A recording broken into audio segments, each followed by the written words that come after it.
In a significant diplomatic move, NATO Secretary-General Jens Stoltenberg visited the United States on March 13, 2025, marking a critical moment for the transatlantic alliance amid escalating geopolitical tensions.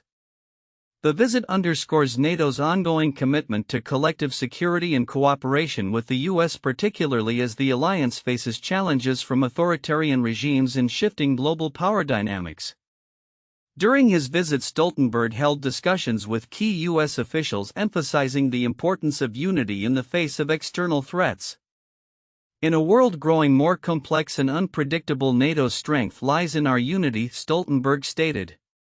He highlighted the alliance's collective defense obligations, which remain paramount in ensuring stability across Europe and beyond.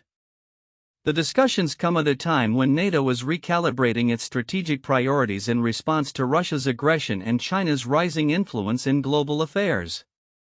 The backdrop of Stoltenberg's visit is marked by a series of troubling developments, including the Trump administration's controversial policies affecting national and international security. Notably, the administration's indefinite refugee ban, coupled with funding freezes for resettlement agencies, has raised alarms about the humanitarian implications and the U.S.'s reputation on the global stage. Critics argue that these policies not only undermine long-standing commitments to humanitarian aid but also jeopardize the fundamental principles of international cooperation. In light of these tensions, Stoltenberg addressed the need for NATO to adapt and respond to new challenges, stating, "We must ensure that our alliance can deter and defend against threats, whether from state actors or non-state actors." His comments reflect growing concerns about the implications of U.S. domestic policies on international alliances, particularly as the global landscape continues to evolve rapidly. The Secretary-General's visit also coincided with discussions around NATO's future role in crisis management and collective defense.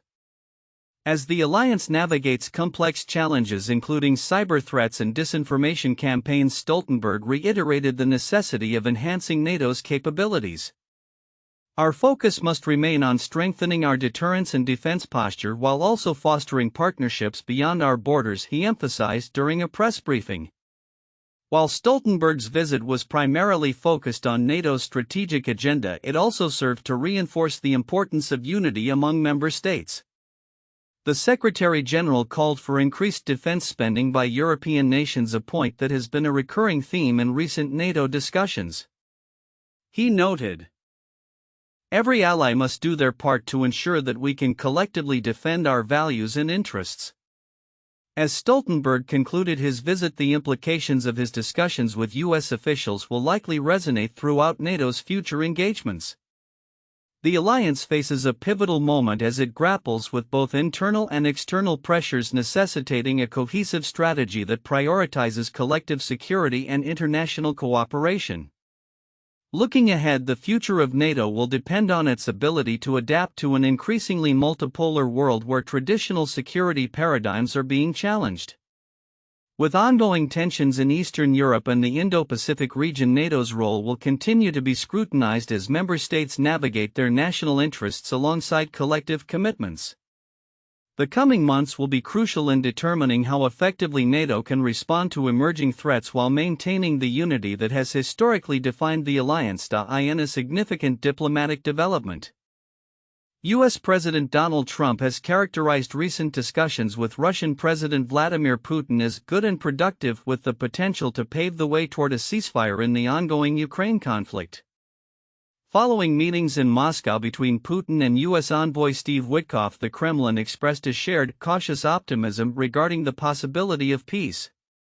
Trump highlighted this sentiment in a Truth Social post, asserting that there is a very good chance that this horrible, bloody war can finally come to an end. However, the atmosphere surrounding these talks remains fraught with skepticism. Ukrainian President Volodymyr Zelensky has accused Putin of attempting to prolong negotiations to further the war effort.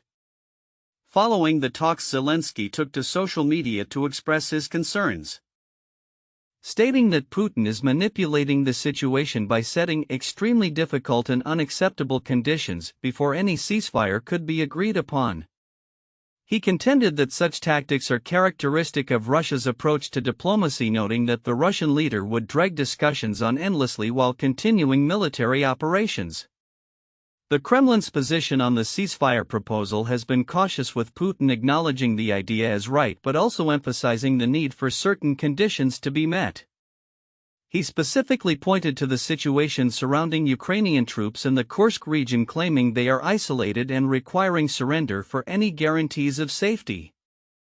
This assertion was met with immediate denial from Ukraine's armed forces, who labeled the claims as false and fabricated.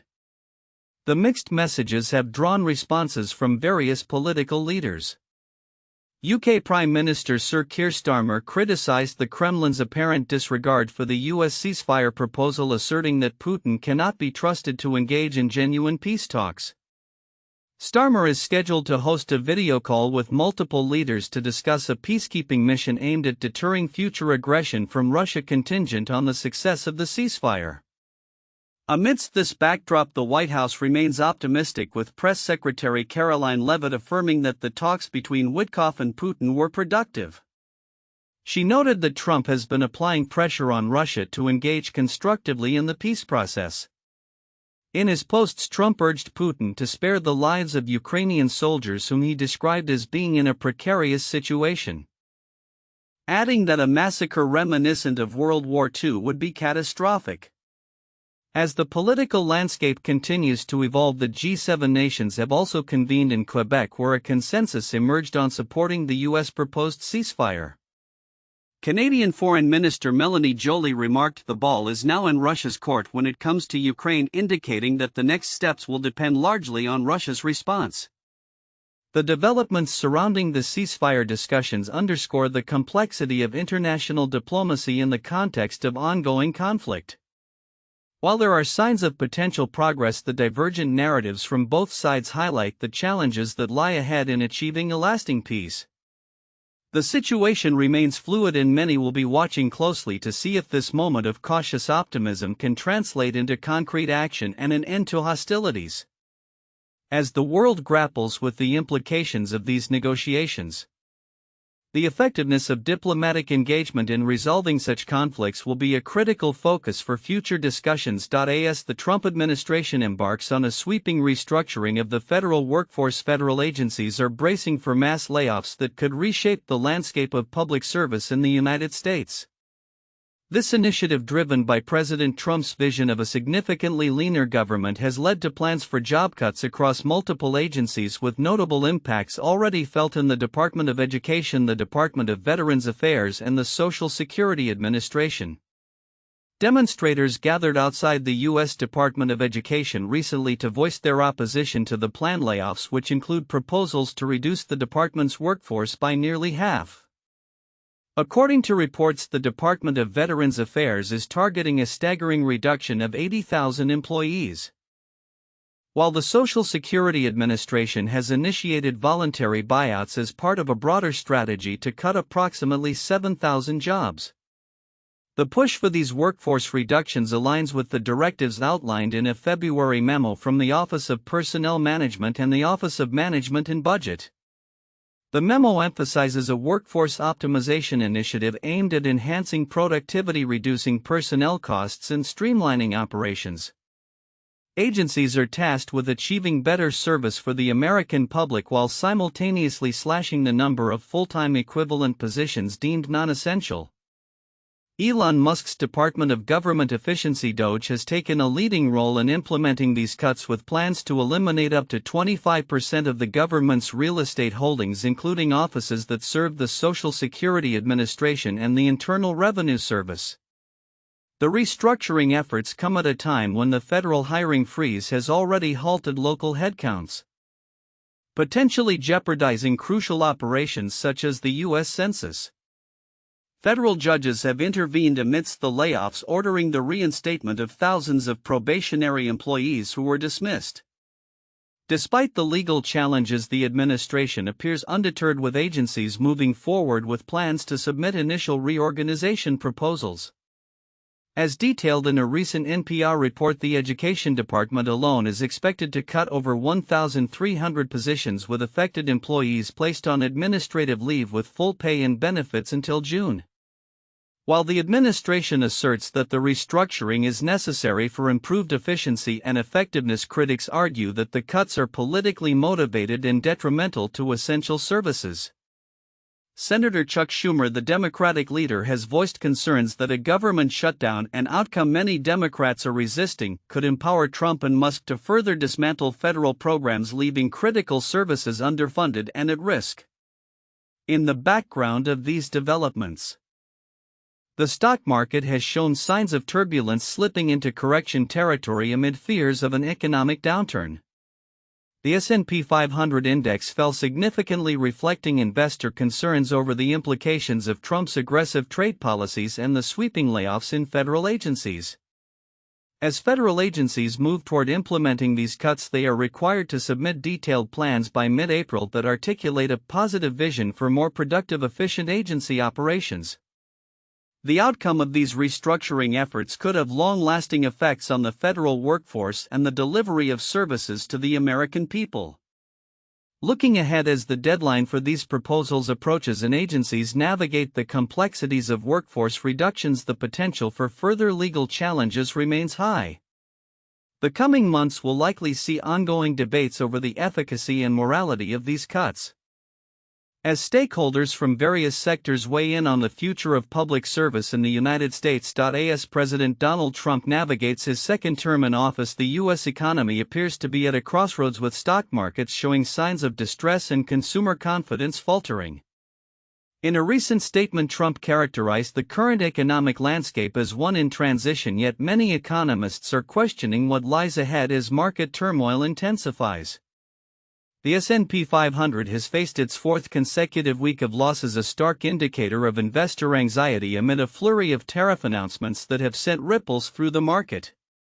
The index slipped into correction territory, closing more than 10% below its recent highs, a situation not seen since the summer of the previous year. The scope of these declines coincides with Trump's aggressive tariff strategy, which has included increased duties on steel and aluminum and threats of further levies on Canadian and European goods. While Trump insists that these tariffs will ultimately benefit the U.S. economy by generating jobs and reviving domestic manufacturing, skepticism looms large. Matt Slaughter, an economist at the Tuck School of Business at Dartmouth College, warns that the current trajectory could lead to long-term economic pain, with a recession becoming increasingly probable. The strategy is a recipe for long-term economic pain, he notes, highlighting a growing consensus among experts that such policies could backfire. The economic data released this week has only fueled these concerns. The University of Michigan reported a dramatic decline in the year-ahead outlook for business conditions, with survey respondents indicating escalating fears about inflation and unemployment. This sentiment is echoed by the National Federation of Independent Businesses (NFIB), which noted a worrying rise in its uncertainty index, reflecting the challenges faced by small business owners as they grapple with fluctuating economic conditions.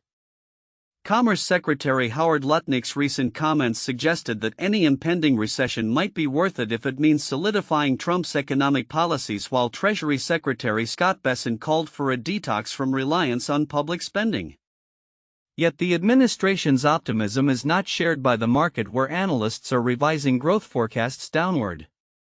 J.P. Morgan's chief economist Michael Farrelly recently adjusted his growth estimates for the year and predicted a rise in unemployment, attributing these changes to the uncertainty surrounding trade policies. As the administration doubles down on its tariff strategy, the potential for retaliatory measures from trading partners looms large. The European Union, Canada, and China have already signaled their intent to impose tariffs on U.S. imports, escalating the trade tensions that could spiral into a more extensive economic conflict.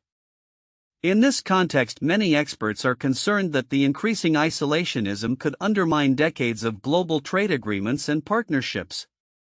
Trump's economic philosophy hinges on the belief that a significant trade deficit represents a fundamental threat to American prosperity. He perceives tariffs as a means to rectify this imbalance, aiming to stimulate domestic manufacturing at the expense of international trade relations. However, many economists argue that this approach may be misguided, warning that the long-term ramifications of such protectionist policies could lead to higher prices for consumers and limited access to foreign goods. As the situation continues to evolve, the implications for the U.S. economy remain uncertain. While Trump remains resolute in his commitment to tariffs, the economic landscape suggests a growing disconnect between his administration's promises and the realities faced by consumers and businesses alike. With uncertainty reigning in both the stock market and among consumers, many are left to ponder whether this transition will ultimately lead to recovery or deeper economic strife. In the coming weeks, the focus will be on how the administration responds to mounting pressure from both domestic and international fronts. As the effects of tariffs play out in real time, the economic outcomes will likely shape not only the trajectory of Trump's presidency but also the broader landscape of global trade and economic policy. The future may hold significant challenges, but it also presents an opportunity for a re-evaluation of the strategies that have guided U.S. economic policy in recent decades. In a significant move for the Pentagon, the Senate has confirmed Stephen Feinberg as the new Deputy Secretary of Defense with a vote of 59 to 40. This decision marks a pivotal moment as President Donald Trump's administration seeks to reshape military operations and modernize the U.S. defense infrastructure. Feinberg, a billionaire investor and co-founder of Cerberus Capital Management, steps into a role that has traditionally been filled by individuals with extensive defense experience, raising questions about his approach to managing the Department of Defense (DoD) without a background in military service. Feinberg's appointment comes at a time of substantial change within the Pentagon, particularly with Trump's broader agenda for military reform. During his confirmation hearing, Feinberg articulated a commitment to revising the DoD's investment strategies to align with current national security needs. If confirmed, I expect to lead a thorough review of Defense Department spending, incorporating bottom-up and top-down reviews, he stated, emphasizing the importance of both efficiency and readiness in the face of rapidly evolving technological landscapes. One of the initiatives Feinberg plans to scrutinize is the Biden administration's high-profile Replicator project aimed at integrating autonomous systems into military operations. His vision for the DoD includes a focus on creative ways to enhance procurement processes, potentially allowing for non-competitive contracting opportunities that could ease the entry of innovative private sector companies into the defense ecosystem. He acknowledged the current reliance on a handful of major defense contractors as a vulnerability, suggesting that diversifying the supplier base is critical for long-term security. Feinberg's background in private equity, particularly with a firm that has substantial investments in defense-related businesses, may offer him a unique perspective on how to navigate the complexities of military procurement. He proposed that the DoD's program requirements be streamlined to promote agility and foster competition, a sentiment echoed by many in Washington who have long criticized the bureaucratic hurdles that often slow down military readiness. However, his confirmation did not come without controversy. Democrats in the Senate raised concerns regarding the potential implications of Trump's planned budget cuts to military spending and the ongoing civilian workforce reductions at the Pentagon. The administration's goal to downsize the DoD's civilian staff by 5% to 8% has already begun to unfold. And a recent federal ruling has complicated these efforts by ordering the reinstatement of some improperly dismissed employees. The uncertainty surrounding budget allocations and workforce management poses challenges for Feinberg as he takes on his new role. Feinberg's appointment arrives amid a backdrop of significant personnel shifts in the Pentagon, with several key nominees still awaiting confirmation. This includes Lieutenant General Dan Kane as chairman of the Joint Chiefs of Staff and others in critical positions, highlighting the urgency and importance of stabilizing leadership as the military navigates a tumultuous period. In conclusion, Stephen Feinberg's confirmation as Deputy Secretary of Defense signals a transformative phase for the U.S. military, one that aims to modernize its operations and embrace innovative technologies. His approach will be closely watched. particularly as he attempts to balance the demands for efficiency with the complexities of military oversight and the necessity of bipartisan support in an increasingly polarized environment. As the Pentagon embarks on these ambitious reforms, the implications of Feinberg's business-oriented perspective will likely resonate throughout the defense sector and beyond, setting the stage for future developments in U.S. military strategy and operations. In a significant diplomatic shift, the United States has expelled South Africa's ambassador following controversial remarks regarding former President Donald Trump. This action underscores the increasingly strained relations between the two nations and highlights the delicate balance of international diplomacy in a volatile political climate. The expulsion, which took place on March 14, 2025, comes amid a backdrop of complex geopolitical issues, notably South Africa's land expropriation law and the U.S.'s ongoing foreign policy under the Trump administration. The ambassador's comments, perceived as derogatory towards Trump, did not sit well with the U.S. government, prompting swift action to sever diplomatic ties. Many analysts believe that this incident reflects a broader trend of intolerance for criticism of Trump within his administration. The implications of this diplomatic row are profound, as it not only affects bilateral relations but also reverberates through international diplomatic circles, where perceptions of U.S. leadership and its willingness to engage with allies are under scrutiny.